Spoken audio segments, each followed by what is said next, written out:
Selamat pagi, salam sejahtera di dalam kasih kemurahan Tuhan kita Yesus Kristus. Pada saat pagi hari ini, kita akan merenungkan satu kebenaran firman Tuhan yang terambil di dalam 1 Tawarik 4 ayat 9 sampai 10. Yabes lebih dimuliakan daripada saudara-saudaranya. Nama Yabes itu diberi ibunya kepadanya sebab katanya, "Aku telah melahirkan dia dengan kesakitan." Yabes berseru kepada Allah Israel, katanya, "Kiranya engkau memberkati aku berlimpah-limpah dan memperluas daerahku, dan kiranya tanganmu menyertai aku dan melindungi aku daripada malapetaka, sehingga kesakitan tidak menimpa aku." Dan Allah mengabulkan permintaannya itu. Puji Tuhan. Kalau kita membaca dua ayat ini, saya teringat kepada bacaan-bacaan yang bersangkut paut dengan biografi seseorang.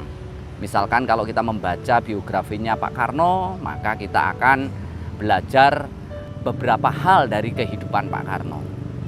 Nah, saat kita membaca dua ayat ini, maka kita juga akan belajar melihat kehidupan daripada Yabes. Yabes sendiri itu adalah kata bentukan dari Yaseb. Yaseb artinya kesakitan atau sakit-sakitan. Karena artinya kesakitan atau sakit-sakitan, maka kita bisa melihat bahwa kondisi Yabes adalah kondisi yang tidak baik. Kondisi Yabes adalah kondisi yang sangat terbatas. Kondisi Yabes adalah kondisi yang tidak potensial untuk kehidupannya.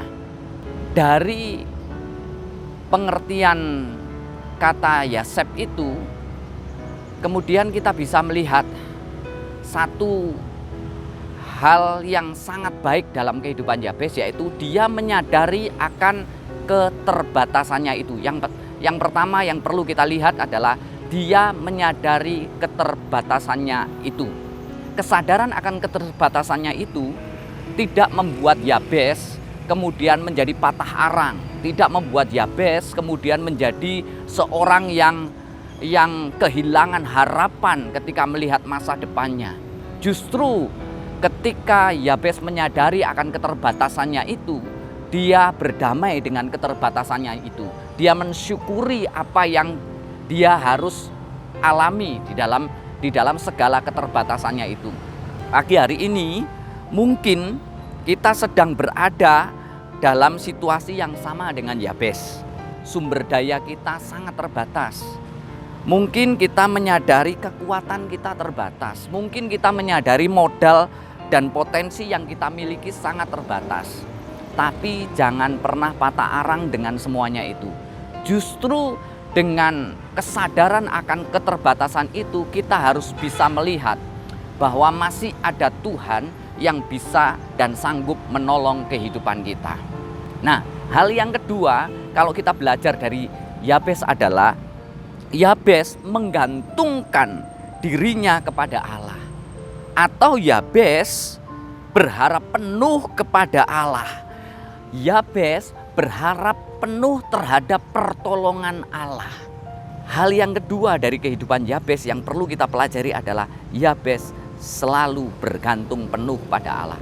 Apa buktinya bahwa Yabes itu bergantung penuh pada Allah?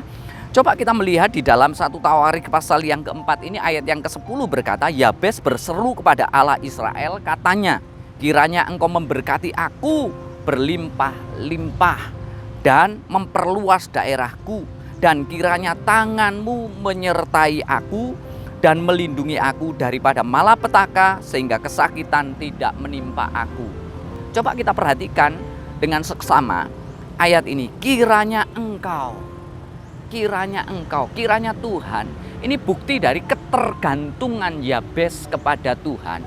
Bukti dari harapan yang besar Yabes kepada Tuhan. Bukti dari keyakinan Yabes kepada Tuhan. Ini yang harus ada dalam kehidupan kita. Pagi hari ini yang harus ada dalam kehidupan kita adalah mari kita gantungkan segenap keberadaan kita kepada Tuhan. Mungkin kita sudah sadar akan potensi kita yang terbatas. Justru karena keterbatasan itu harusnya mendorong kita untuk bergantung sepenuhnya kepada Allah, Juru Selamat kehidupan kita. Dan hal yang ketiga yang perlu kita perhatikan dari kehidupan Yabes adalah Yabes belajar mengerjakan tugas dan tanggung jawabnya semaksimal mungkin. Apa buktinya? Kalau kita membaca di dalam 1 Tawarik pasal 4 ayat 10 ini dalam terjemahan firman Allah yang hidup berkata, Yabes berdoa kepada Allah Israel, kiranya engkau melimpahkan berkat-Mu kepada hamba-Mu serta menolong hamba-Mu, memperluas daerah hamba, sertailah hamba dalam segala perbuatan hamba, dan lindungilah hamba dari segala kejahatan dan kesengsaraan, sehingga tidak mengalami kesakitan. Di situ dijelaskan dengan sangat jelas bahwa kiranya dikatakan, kiranya engkau melimpahkan berkat-Mu kepada hamba serta menolong hamba, memperluas daerah hamba, sertailah hamba dalam segala perbuatan hamba. Artinya Yabes melakukan tugas dan tanggung jawabnya secara maksimal. Ini yang harus ada di dalam kehidupan kita sebagai anak-anak Tuhan. Apapun tugas dan tanggung jawab yang Tuhan percayakan kepada kita, mari kita belajar melakukannya dengan maksimal. Firman Tuhan memberitahukan di dalam Pengkhotbah 9 ayat 10 berkata, segala sesuatu yang dijumpai tanganmu untuk dikerjakan, kerjakan itu sekuat tenaga. Karena tidak ada pekerjaan, pertimbangan, pengetahuan, dan hikmat dalam dunia orang mati kemana engkau akan pergi.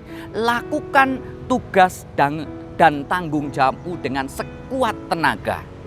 Dan kalau kita bandingkan dengan Kolose pasal 3 ayat 23 berkata, apapun juga yang kamu perbuat, perbuatlah dengan segenap hatimu seperti untuk Tuhan dan bukan untuk manusia.